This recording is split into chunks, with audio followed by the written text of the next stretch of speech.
If there is a single important takeaway message regarding water, what is it? And I would argue that the takeaway message, the important takeaway message, is that water has 4 phases, not 3 phases. We learn as kids, we learn that water has 3 phases. It has a solid phase, that is ice. It has a liquid phase, that's kind of like this stuff. And it has a vapor phase. But what we learn is not really so clear as all that. In fact, it was more than 100 years ago that famous physical chemist Sir William Hardy declared famously that water can't have 3 phases. It must have another phase, at least one more phase. And the reason he argued that is he said, if you take the many observations on water, some of them fit the idea of 3 phases, but there are others that simply don't fit, and you need a 4th phase to explain those. That was 100 years ago, and if you examine today to see how many of those anomalies exist, there are many, many more. You could look at the website, for example, of the distinguished scientist Martin Chaplin, and look at his website, and you'll see that today there are not a handful of anomalies, but he lists more than 75 anomalies. What's an anomaly? Well, anomaly is just something that doesn't fit, and typically, you know, the thinking is, well, we're pretty sure the theory is right, and just because something doesn't fit doesn't mean the theory is wrong.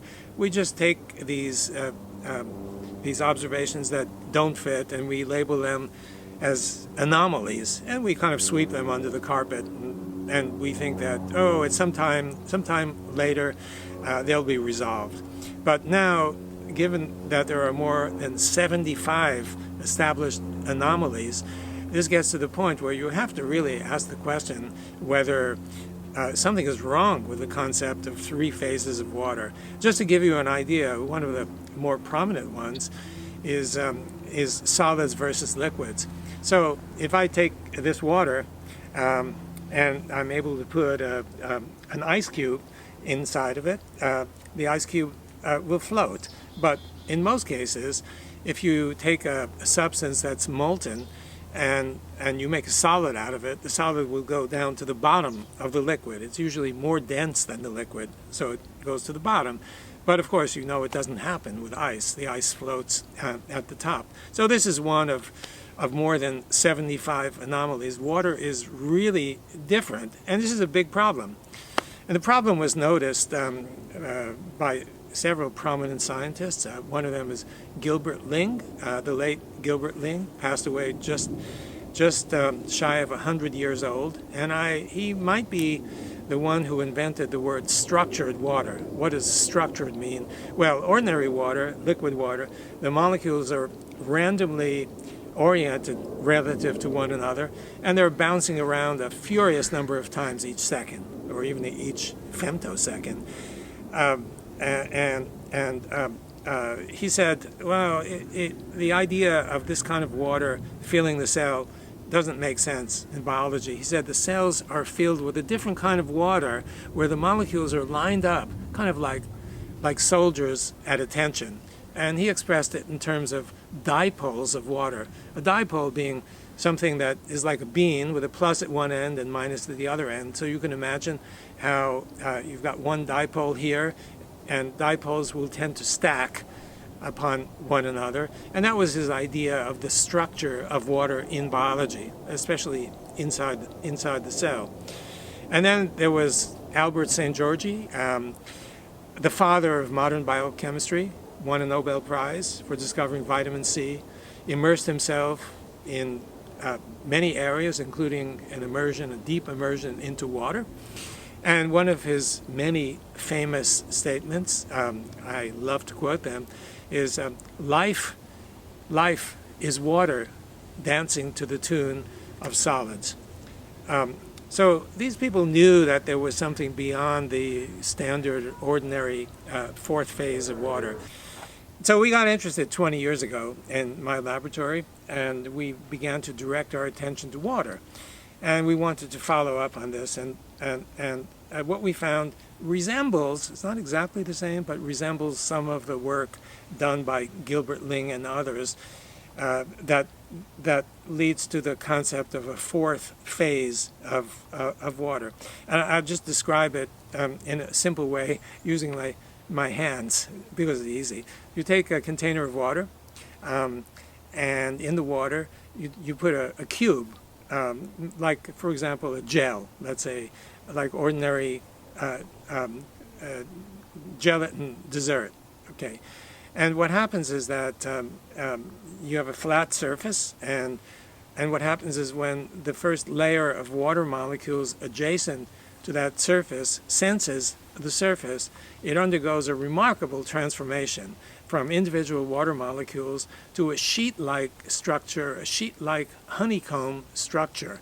And if we were to look at it from this direction, the sheet would look like a bunch of hexagons, a sheet richly endowed with complete hexagons.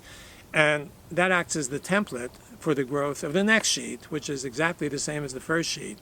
And the second sheet acts as the template for the next, and so on. And in extreme cases, we've seen as many as something on the order of 1 million or so sheets. So this is not a trivial laboratory observation. This is something that is present throughout nature, and there's a lot of it. The properties of this are completely different from the properties of ordinary H2O. We and others have measured more than a dozen different features, each of which differs from the respective features of ordinary water.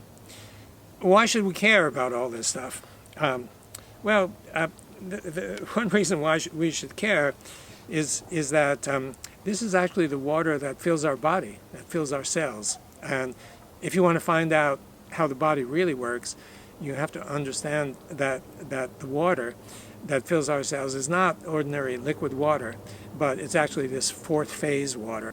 You know that you're full of this kind of water if you cut yourself, because if it were ordinary liquid water that fills your body, if you cut yourself, the water would have a tendency to pour out, just the way it pours out of this bottle. But it doesn't do that, as you know. Otherwise, you would dehydrate instantly from a simple cut. So anyway, it's really important inside of our bodies, and obviously if we want to know how our cells really operate, you need to know something about the most prevalent and common substance that exists in our body, and that is water. And the kind of water, a lot of evidence points to this, is fourth phase water. It also exists in our environment. It's all over the place. I'm looking at a lake right now. The lake has plenty of easy water in it. The oceans have it. The clouds in the sky have it. It's all over. And so, in other words, if we want to really understand how nature works, we need to know about the properties of water. And therefore, I would argue that the fourth phase of water, having been identified recently, is critically important for this kind of understanding. A lot of understanding, I believe, has come from a book called The Fourth Phase of Water. What else would it be called? But there's so much more that is left to be done in terms of understanding. So the take-home message is that the fourth phase of water, that water does have four phases, and the fourth phase it's really critical that we understand every last detail about this fourth phase in order to understand about nature. So, thank you very much for listening.